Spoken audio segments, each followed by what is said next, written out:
हमने एक क्वेश्चन लिया HCV page number 96 objective first question number 4। वो सिंपली ये कह रहा है कि स्कूटर पे एक आदमी बैठा है, स्कूटर पे एक आदमी बैठा है और आदमी का वेट है 500 न्यूटन, यानी कि उसमें नॉर्मल रिएक्शन भी 500 न्यूटन है। हम ये मान के चले कि स्कूटर पे आदमी स्लाइड नहीं कर रहा है, जैसे स्कूटर चलेगा वैसे आदमी चलेगा।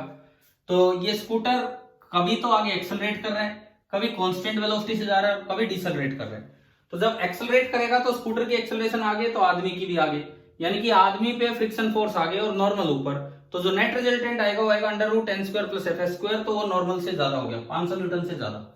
जब स्कूटर कांस्टेंट वेलोसिटी से चलेगा बीच वाले अंतराल में डेल्टा टी टू टाइम में, जब स्कूटर कांस्टेंट वेलोसिटी से चलेगा तो किसी फ्रिक्शन की जरूरत नहीं है, क्योंकि एक्सेलरेशन स्कूटर में नहीं तो आदमी में भी नहीं, तो कोई हॉरिजॉन्टल फोर्स नहीं चाहिए। तो इस वक्त आर बराबर हो गया ओनली एन।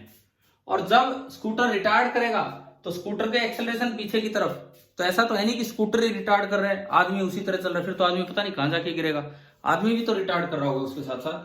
तो यानी कि आदमी पे अब फ्रिक्शन चाहिए पीछे, पीछे लगे चाहे आगे लगे, आर जो कॉन्टेक्ट फोर्स है वो तो यही होगा N square plus F square का अंडर रूट। तो अब देखो ये जो सवाल था, इन्होंने इस सवाल में पूछा था कि भाई स्कूटर पे the force exerted by the seat on the man is, तो आपको मिल गया कौन सा ऑप्शन सही है? Yes sir, D. हाँ, कि ग्रेटर देन 500 न्यूटन इन दोनों इंटरवल्स में एंड इक्वल टू 500 न्यूटन इसमें। इस क्वेश्चन में जरूरी नहीं कि आर के बारे में आए, आपने ये सवाल कर दिया और आपके एग्जाम में कभी कोई ये डाल दे the normal reaction force exerted by the seat on the man, तो कौन सा आंसर आ जाएगा?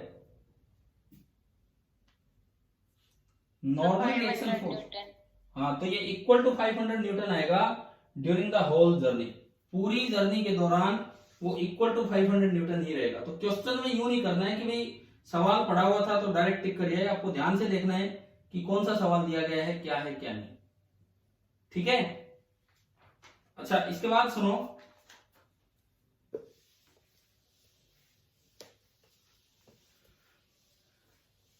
इसमें एक कार वाला क्वेश्चन है, इसमें जो थोड़े ठीक से सवाल है मैं वो दे रहा हूं। कहां पे है कि नहीं है, रुको।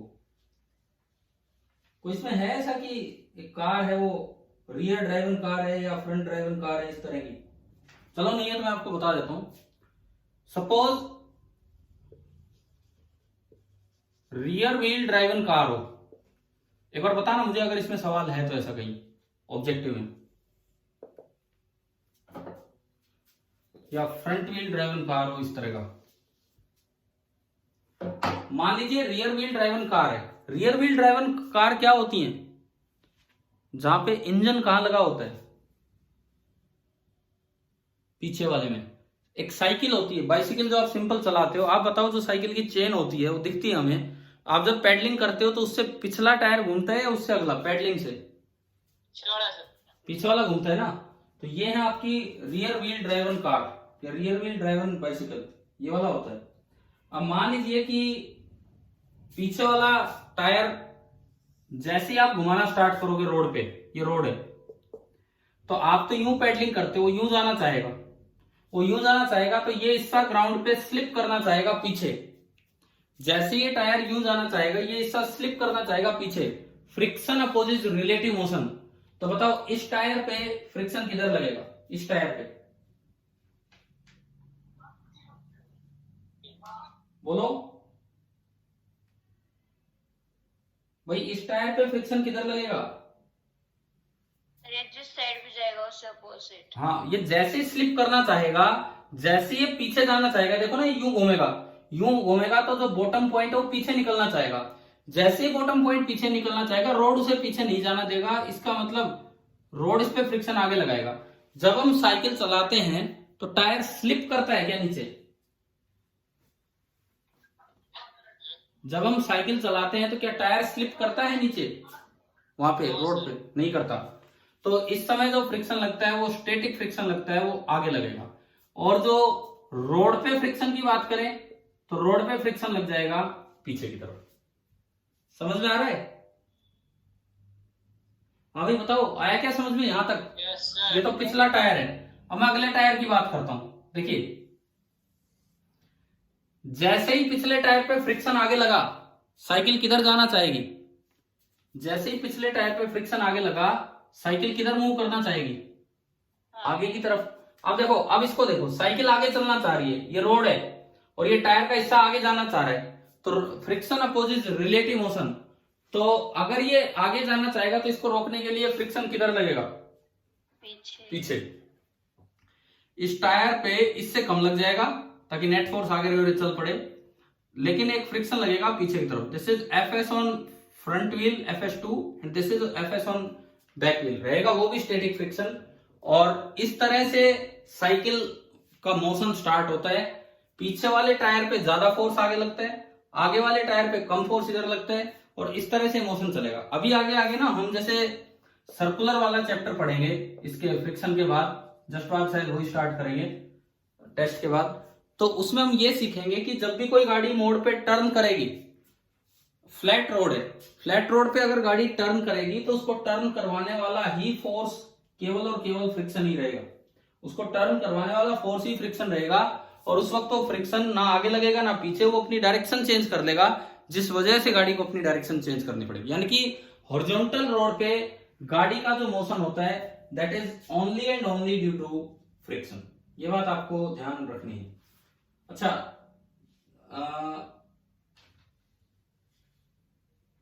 एक बार ये पांचवा सवाल देखो, ऑब्जेक्टिव सेकंड का पांचवा सवाल, पेज नंबर 97, ऑब्जेक्टिव सेकंड का क्वेश्चन नंबर 5 मिल गया? व्हीकल टाइप एक क्वेश्चन।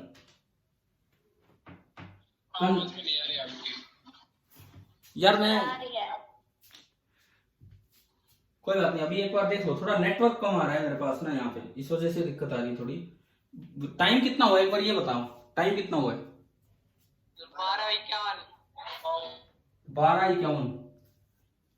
देख लो 5-10 मिनट और, क्योंकि इतना अच्छा नेटवर्क आ भी नहीं पा रहा है। ये एक बार ये सवाल देखिए आप, पांचवा सवाल, consider a vehicle going on a horizontal road towards east. Road पे ईस्ट की तरफ कोई व्हीकल जा रहा है। The frictional forces on the vehicle, ये आगे वाला टायर या पीछे वाले टायर की बात नहीं कर रहा है, नेट फोर्स की बात कर रहा है। Frictional forces on the vehicle by the road, पहला option is towards east if the vehicle is accelerating. देखो एक्सेलरेटिंग तो हमेशा ही होता है, मतलब स्पीड कम होगी उसे भी एक्सेलरेशन बोलते हैं, डायरेक्शन टर्न होगी उसे भी एक्सेलरेशन बोलते हैं। एच.सी. वर्मा जी ने जब ये क्वेश्चन लिखा तो उनके दिमाग में क्या ये सही दिया है क्या पीछे ये आंसर? क्या ये ए ऑप्शन सही दे रखा है पीछे? आंसर अगर सही दे रखा है ना, तो आप एक्सेलरेटिंग की बजाय वहां पे यूं लिख लो कि स्पीडिंग अप, क्योंकि एक्सेलरेटिंग तो यार अगर स्पीड डाउन भी हो रही होगी उसे भी एक्सेलरेटिंग बोल देते हैं, डायरेक्शन चेंज भी हो रही होगी उसे भी हम एक्सेलरेटिंग बोल देते हैं। एक्सेलरेशन का तो मतलब ही क्या होता है? चेंज इन वेलोसिटी, समझ गए हो? तो यहां पे अगर ये ऑप्शन सही है तो ये कैसे सही है कि टायर, मतलब ये गाड़ी जा रही है ईस्ट की तरफ, ये गाड़ी जा रही है ईस्ट की तरफ और इसकी स्पीड बढ़ रही है, तो मतलब एक्सेलरेशन आगे है। तो एक्सेलरेशन आगे तो कोई तो फोर्स चाहिए, और मैंने अभी बताया हॉरिजॉन्टल रोड पे तो एक ही फोर्स होता है जो हॉरिजॉन्टल सरफेस की पैरेलल लगता है, कौन सा? Static friction. ठीक है, तो इस पे जो फ्रिक्शन लग रहा होगा वो आगे लगेगा and that will be static friction. तो पहले केस में तो हम ये मान रहे हैं कि it is speeding up. Second, is zero if the vehicle is moving with uniform velocity, ये अभी वो स्कूटर वाला भी किया था। अगर यूनिफॉर्म वेलोसिटी से चले तो क्या किसी एक्सेलरेशन की जरूरत है?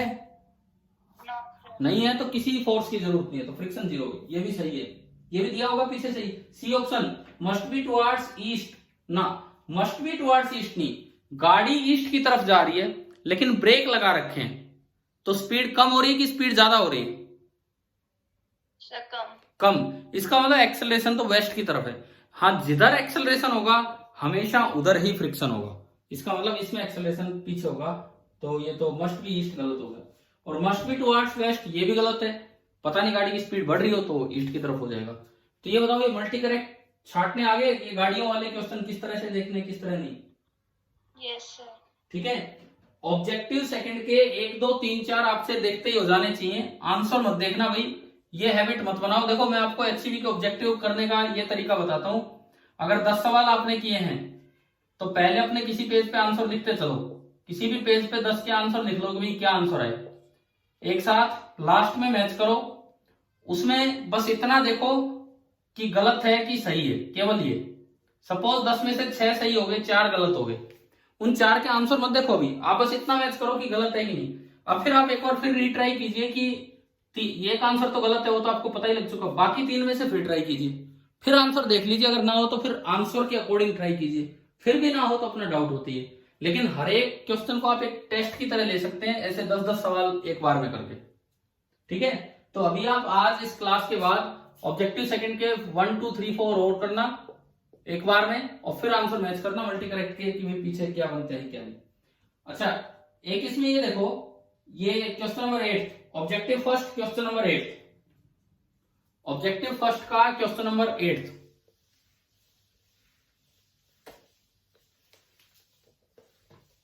हो गया ये वाला सवाल। In order to stop a car in shortest distance on a horizontal road, पर कई बार एक्सीडेंटल सिचुएशन आ जाती है। एक्सीडेंटल सिचुएशन, सामने अचानक से ट्रक आ गया, कुछ आ गया, तो आपको शॉर्टेस्ट डिस्टेंस में रोकनी होगी, नहीं तो एक्सीडेंट हो जाएगा। तो ऐसे में ड्राइवर क्या करता है? Apply the brakes very hard so that the wheel stop rotating. देखो, अगर ड्राइवर ब्रेक बहुत ही फास्ट लगा दे ना, तो व्हील रोटेट करना बंद कर देगा, लेकिन क्या उससे गाड़ी रुकेगी या नहीं, बताओ? सर थोड़ी दूर तो चलेगी। वो स्लिप करेगी। आपने देखा होगा रोड पे निशान हो जाते हैं टायर के, यस सर। तो उस समय तो गाड़ी स्लिप कर रही होगी। अगर आपने हार्ड ब्रेकिंग लगा दी, वेरी हार्ड ब्रेकिंग, इसको अपनी भाषा में हम लोग बोल देते हैं खड़े ब्रेक लगाना। बोला है ऐसा कि खड़े ब्रेक लगा दी हुई उन्होंने गाड़ी में, खड़े ब्रेक लगा दी, मतलब वेरी हार्ड ब्रेकिंग कर दी, इतनी हार्ड ब्रेकिंग कर दी कि रोटेशन बंद कर दिया, लेकिन ड्यू टू इनर्शिया ये आगे जाएगा। अब ड्यू टू इनर्शिया अगर ये रोड पे स्लिप करेगा तो बताओ इस पे कौन सा फ्रिक्शन लगेगा, काइनेटिक की स्टैटिक?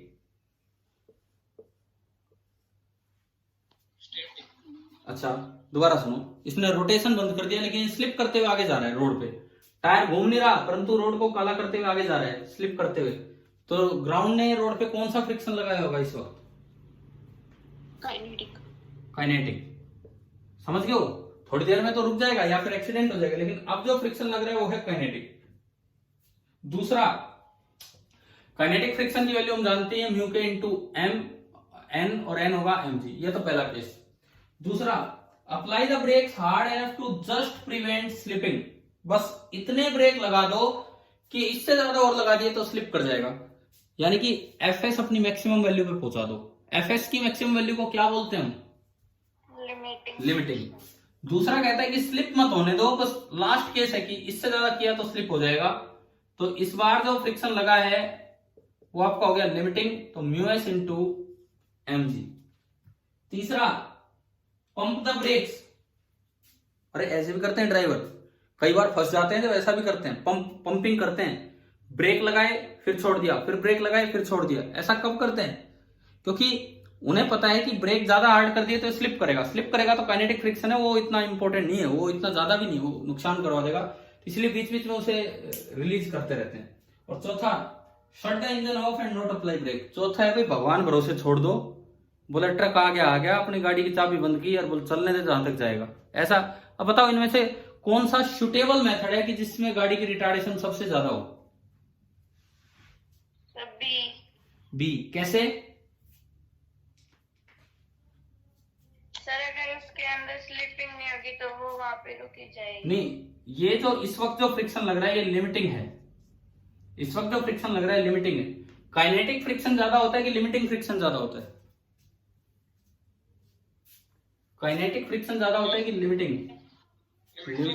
लिमिटिंग फ्रिक्शन ज्यादा लग रहा है तो इसकी रिटार्डेशन ज्यादा होगी, तो ये जल्दी रुकेगा, तो इस केस में ये जल्दी रुकेगा। तो यार मैंने बताऊं मैं अभी कर क्या रहा हूं, मैं कुछ नहीं कर रहा हूं, मैं जस्ट आपको एक आइडिया दे रहा हूं कि आपका इंटरेस्ट बने। एक बार हम objective first objective second HCV के दोनों चैप्टर्स के फ्रिक्शन के कर लें, प्लस सोल्ड एग्जांपल कर ले, प्लस एक्सरसाइज कर ले, जैसे भी करके कर ले यार इनको, क्योंकि टाइम है, अभी टेस्ट मंडे को है, तब तक मैं 1-2 क्लास और ले चुका हूँ, आपको कुछ और चीजें भी पढ़ानी है। अभी देखिए, अभी हम अगले सवाल पे चलते हैं। आज की क्लास मेनली छोटे छोटे क्वेश्चंस के थ्रू हम कुछ चीजें सीखते गए हैं। अब ये टायर वाले से अलग हटके देखो, सपोज ये एक अरेंजमेंट है, ये एक ब्लॉक है और इसके साथ एक पुली फिक्स है। ये रस्सी नहीं है, यहां ये रस्सी नहीं है, ये तो एक रोड है। मासलेस पुली अटैच टू ए मास वाला ब्लॉक, और ब्लॉक का मास आप मान लीजिए m है, ठीक है। अब हमें एक रस्सी इस पुली के ऊपर से घुमानी है,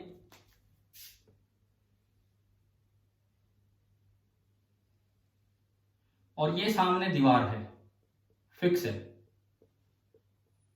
ये फिक्स है, यहां रस्सी बंधी हुई है, ठीक है। और उधर से आप इस रस्सी को खींच रहे हो विद अ फोर्स F। आप इधर से एक फोर्स F लगा रहे हो रस्सी को खींचते समय, और ये एंगल क्वेश्चन में दिया गया है कि थीटा है, ये है। अब आपसे क्या पूछा जाए इसमें, मान लो यहां फ्रिक्शन कोएफिशिएंट है म्यू, वही लिमिटिंग वही काइनेटिक, मेनली लिमिटिंग का यूज होगा अभी। तो find minimum value of F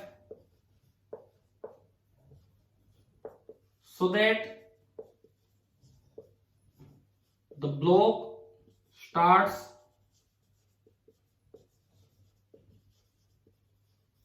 sliding. F की मिनिमम वैल्यू क्या लें कि ब्लॉक की स्लाइडिंग स्टार्ट हो जाए।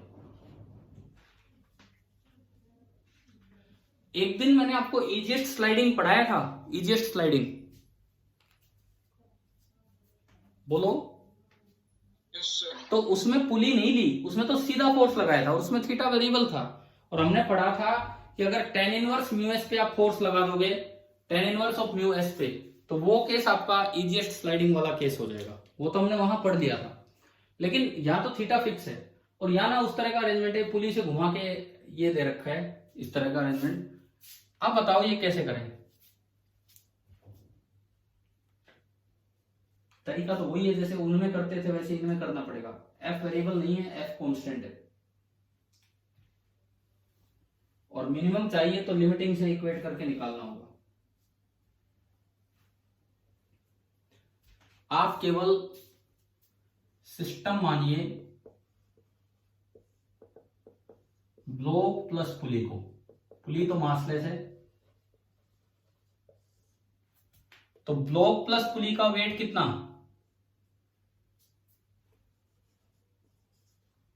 mg।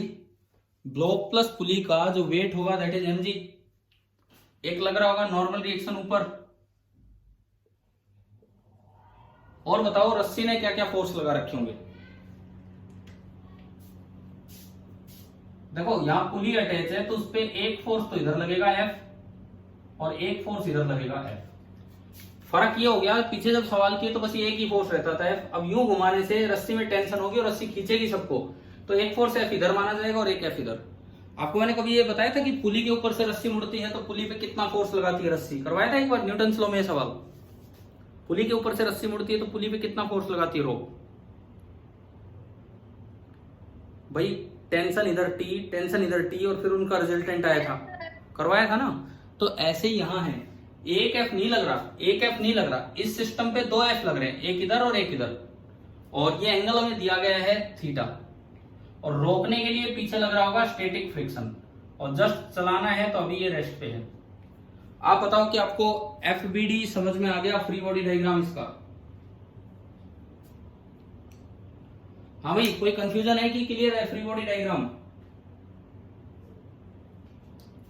बताओ ये दो क्या क्लियर है सर। क्लियर है? तो अब इसके कंपोनेंट करके नॉर्मल निकालो। F का कंपोनेंट ऊपर क्या होगा, F साइन थीटा, और नीचे F, ना आगे F कोस थीटा। तो इक्वेशन बनेगी n plus F sine theta is equal to mg। तो यहां से नॉर्मल रिएक्शन आ गया mg minus F sine theta. Normal reaction आ गया mg minus F sine theta, ठीक है। अब आगे की तरफ चलाने वाला फोर्स, एक तो F है और एक F का कंपोनेंट है, तो चलाने वाला फोर्स है F plus F cos theta. It should be greater than और equal to, greater than static friction. अगर एक्सट्रीम केस चाहते हो कम से कम कितना लगाएं, तो लास्ट वैल्यू फ्रिक्शन की क्या होती है, लिमिटिंग वैल्यू इससे इक्वेट कर दो। अब अगर इससे ज्यादा हो गया तो अपने आप ये चल पड़ेगा। मतलब असल में तो ऐसे बनेगा कि दिस इज ग्रेटर देन और इक्वल टू एफ लिमिटिंग, तो ये चलेगा। एफ लिमिटिंग कितना होता है भाई? एफ लिमिटिंग यहां से निकल जाएगा, F limiting this is equal to mu into M. बताओ समझ में आ रहा है कि नहीं, किस तरह से देख रहे हैं हम? एफ लिमिटिंग आपने निकाला तो mu into M G minus F sine theta, ये आपका एफ लिमिटिंग आया। ये आपने इसमें पुट किया तो F plus F cos theta is greater than equal to F limiting mu M G minus mu F sine theta. F वाली term एक साइड कर दो, एफ कॉमन लिया, 1 plus cos theta plus mu sine theta, this is greater than और equal to mu into M g. और यहां से F आ गया ग्रेटर देन और equal to mu M G upon 1 plus cos theta plus mu sine theta. तो minimum value कितनी आ गई जो सवाल में पूछा था चलाने के लिए? एफ मिनिमम, एफ मिनिमम कितना आ गया? Mu M G upon cos theta plus mu sine theta. मतलब अब ऐसा है कि ऐसा सेम क्वेश्चन किया हुआ था हमने, लेकिन पुली घुमा के चेंज क्या कर दिया कि अभी तक केवल एक एफ लगता था जिसके कंपोनेंट होते थे F cos theta F sine theta. अब ये दो एफ हो जाएंगे, एक एफ सीधा और एक एफ यूं। तो पुली जब भी आए किसी ब्लॉक से अटैच हो तो पुली पे दो साइड से टेंशन लगेगी, और वो टेंशन कैसे लिखनी है शायद आपको क्लियर होगी कि किस तरह से हमें लिखना है। तो चलो भाई अब बताओ, कुछ कॉन्फिडेंस आ रहा है क्या फ्रिक्शन और न्यूटन्स लॉ में? कॉन्फिडेंस तो तब आएगा जब आप क्वेश्चंस ट्राई करेंगे। अब आप आज शाम तक कुछ यार सवाल करके रखिए और डिस्कशन करते हैं। जरूरत पड़ी तो शाम को एक और क्लास बाद में लेट थोड़ा हम लगा देंगे किसी न किसी चीज पे इन्हीं पे, लेकिन आप तब तक एचसीवी पूरी कीजिए, ठीक है? आगे हम अब बाद में देखते हैं, जरूरत पड़ी तो शाम को मिलेंगे। क्या टेस्ट आज रहने देते हैं, कल ले लेंगे आपका टेस्ट, क्योंकि थोड़ी बिना प्रैक्टिस के टेस्ट का फिर मजा नहीं है ना। तो अब थोड़ा सा आज जो मैंने चीजें बताई एक बार उनको रिवाइज कीजिए ढंग से। मैं एक क्लास और लूंगा, उसके बाद कल फिर हम टेस्ट लेंगे, ठीक है? चलिए थैंक यू, मैं खत्म करता हूँ क्लास।